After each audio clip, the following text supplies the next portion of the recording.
चलिए आज लोग थ्योरम करने जा रहे हैं 8.8 है ना। चलिए सबको थ्योरम लिख लिए। प्रश्न है कि यदि किसी त्रिभुज की एक भुजा बढ़ाई जाए तो इस प्रकार बना बहिष्ठ कोण सुदूर अंतः कोण के योग के बराबर होता है। और आज हम लोग इसके पिछला में हम लोग पढ़े थे 8.7। थ्योरम कितना पढ़ा था? 8.7। और आज हम लोग पढ़ने जा रहे हैं 8.8। चलिए सबसे पहले एक फिगर बनाइए। स्केल कहाँ गया जी? स्केल स्केलो बड़ी मोटा है ना।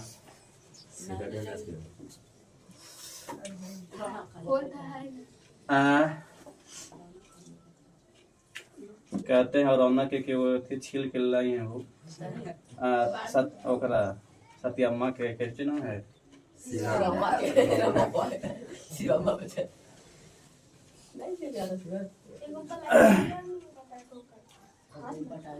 चलिए ये है ए, ये बी और ये तीन शीर्ष हो गया। तीनों क्या हो गया आपका? शीर्ष। ए बी सी शीर्ष हो गया।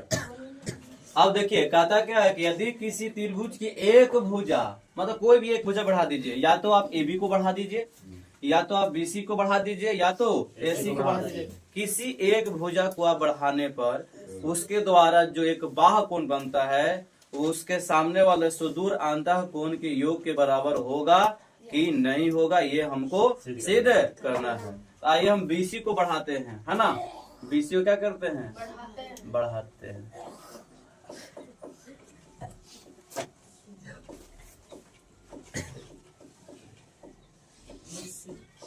चलिए बढ़ा दिए। बीसी को बढ़ाएं, इसका मान लो नाम की एक डी हो गया। इसका नाम क्या दे दिए? तो बताओ एक यहाँ पर बाह्य कोण बना कि नहीं बना? है ना। तो यही ये जो बाह्य कोण, इसको हम बोलते हैं बहिष्ठ कोण। क्या बोलते हैं इसको? है ना, बहिष्ठ कोण। या इसी को या करके इसको हम लोग बाह्य कोण भी कहेंगे। क्या बोलेंगे? बाह्य कोण, है ना। अब बाह्य कोण जो है ना, सुदूर अंतः कोण। सुदूर मतलब दूर, नजदीक वाला नहीं। तो बताओ इसके नजदीकी वाला कोण है ना, तो इसके बराबर नहीं। इसका छोड़ के जो दूर में दो कोण है ना, ये दोनों कोणों के योग के बराबर होगा कि नहीं होगा, ये हमको सिद्ध करना है। अब बताइए त्रिभुज में तीन कोण होता है। एक ए है, एक बी है और एक सी है। कोई दिक्कत नहीं। अच्छा इसका नाम हम एक दे दिए, इसका नाम 2 दे दिए, इसका नाम 3 दे दिए और इसका नाम 4। न भी दीजिएगा तो काम चलेगा, हो जाएगा, लेकिन दे देते कोई दिक्कत नहीं है। कोई दिक्कत? आइए सबसे पहले यहाँ से हमारा दिया हुआ है वो लिखेंगे। दिया है ना, दिया है तो लिखेंगे ए बी सी एक त्रिभुज है, जिसमें बीसी भुजा, जिसमें भुजा बीसी को है ना आगे डी तक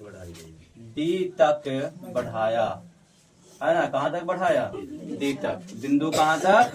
डी तक बढ़ाए। बढ़ाए कि नहीं? अब इसके द्वारा कौन बना? कौन सा? ए सी डी बना। क्या बना? ए सी डी। चलिए आपका सिद्ध क्या करना है? देखिए सिद्ध करना है आप या तो कोण 4 बराबर कोण 1 प्लस कोण 2 लिख सकते हैं, या तो ए सी डी बराबर कोण ए प्लस कोण बी लिख सकते हैं। कोई दिक्कत है ना। यहाँ पर आप बहिष्ठ कोण देखो, बहिष्ठ कोण का नाम क्या होगा? ए सी डी, मतलब एंगल ए सी डी बराबर, है ना। हमको सिद्ध करना है कोण ए। कोण ए का नाम क्या लिखेंगे? है ना, ए लिख देंगे डायरेक्ट। हम लिख दे ए कोण ए प्लस इसको क्या लिख दे? कोण बी। या इसी को हम ऐसे लिख सकते हैं, कोण 4 बराबर कोण 1 प्लस कोण 2। हाँ या नहीं? अरे बाह्य बोला, बाह्य कोण को हम 4 मान लिए हैं। अच्छा कोण ए को 1 मान लिए हैं और कोण बी को 2, तो कोण 4 बराबर कोण 1 प्लस कोण 2, ये हम सिद्ध करना है। आइए प्रमाण। चलिए आइए त्रिभुज एबीसी में, त्रिभुज एबीसी में। अच्छा त्रिभुज एबीसी में त्रिभुज के तीनों कोणों का योग कितना होता है? 180 तक। कोण 1 प्लस कोण 2 प्लस कोण 3 कोण 1 प्लस कोण 2 प्लस कोण 3 बराबर 180 डिग्री है ना। कितना डिग्री? 180 डिग्री। आइए इस समीकरण हम मान लिए फर्स्ट, कोई दिक्कत? चलिए पुनः ये तो बहुत छोटा सा थ्योरम है ये।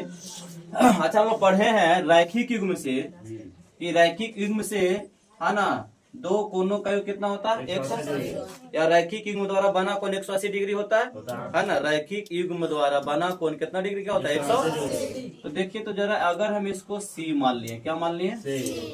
इस तरह का है, ये बिंदु सी हो गया।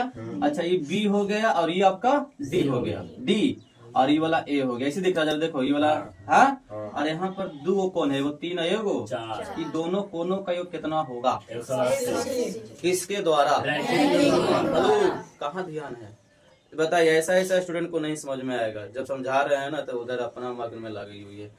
तो बताइए रैखिक युग्म से ये रैखिक युग्म रेखा हो गया, ये इस पर है ना, ये जो इसके द्वारा जो दो कोण बना है, ये दोनों कोनों का कितना होगा? 180। यहाँ पर लिखेंगे कोण 3 प्लस कोण 4 बराबर 180। अच्छा किसके द्वारा हो? ये समीकरण सेकंड मान लो। ये किसके द्वारा? रैखिक युग्म से या द्वारा।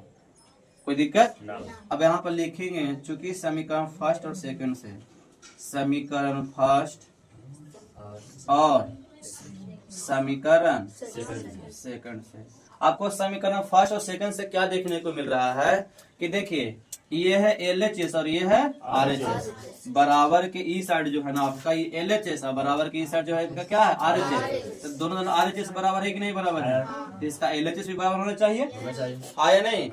इसका LHS बराबर है, सॉरी RHS बराबर है, क्योंकि 180 डिग्री यहाँ भी 180 डिग्री, तो इसका RHS बराबर है। तो बताओ इसका LHS बराबर होगा कि नहीं होगा? तो यहाँ लिखेंगे कोण 1 प्लस कोण 2 प्लस कोण 3 और बराबर यहाँ से लिखेंगे कोण 3 प्लस कोण 4।